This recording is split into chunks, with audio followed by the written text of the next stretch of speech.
آداب ناظرین، میں ہوں خالد شہباز، آپ دیکھ رہے ہیں گواہ نیوز۔ آج سے 208 برس پہلے جب ہندوستان پر انگریزوں کا راج تھا، دہلی میں سید احمد خان کا جنم ہوا، جنہوں نے اپنی زندگی اپنی قوم میں تعلیمی شعور بیدار کرنے کے لیے وقف کر دی تھی۔ اپنی 81 سالہ زندگی کے دوران انہوں نے جو خدمات انجام دی وہ رہتی دنیا تک یاد رکھی جائے گی۔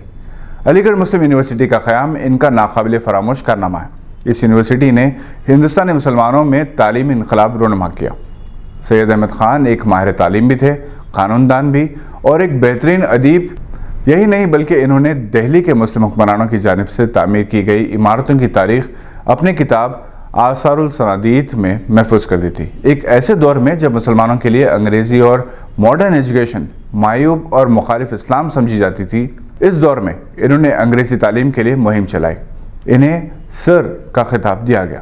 ان کی زندگی میں قوم نے ان کی ناقدری کی اور کفر کا فتویٰ بھی دیا، اور جب وہ دنیا سے رخصت ہوئے انہیں رحمت اللہ علیہ کہہ کر یاد کرنے لگے۔ ان کے 208ویں یوم پیدائش کے موقع پر علی گڑھ مسلم یونیورسٹی نے جنوبی ہند کے سر سید یعنی ڈاکٹر عبدالقدیر کو سر سید ایوارڈ آف ایکسیلنس سے نوازا۔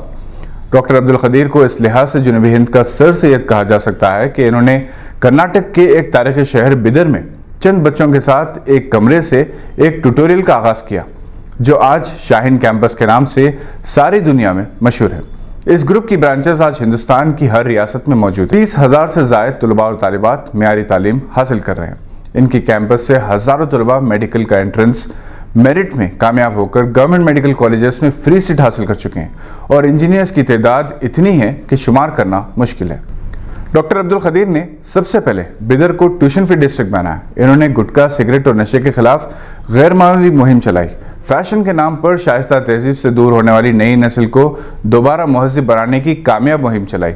ان کے کیمپس میں موبائل اور بائک کے استعمال کی اجازت نہیں۔ ڈاکٹر عبدالقدیر نے شادیوں میں فضول خرچی اور غیر ضروری رسومات کے خلاف بھی ملک کی مہم چلائی۔ انہیں حکومت کرناٹک نے ایوارڈ سے نوازا۔ American federation of Muslims of India یعنی AFME نے بھی 2024 میں ایکسلنس ایوارڈ پیش کیا۔ وہ مسلم لاء بورڈ کی سرگرمیوں میں بھی بڑھ چڑھ کر حصہ لیتے ہیں۔ بدر پیٹرمنٹ سوسائٹی کے تحت ان کی خدمات ناقابل فراموش ہے۔ انہوں نے مساجد میں اسٹڈی سرکلز کے قیام کے لیے انفراسٹرکچر بھی فراہم کیا۔ آج عبدالقدیر ہندوستان کی بااثر اور قابل تقلید و احترام شخصیات میں شمار کی جاتے ہیں۔ سر سید ایوارڈ یقینی طور پر آج کے سر سید کی خدمات کا اعتراف ہے، جس کے لیے وہ اور ان کی ٹیم قابل مبارکباد ہیں۔ یہ تھی آج کی ایک اہم خبر پر نظر۔ ہم پھر حاضر ہوں گے مزید خبریں لے کر۔ دیکھتے رہیے گواہ۔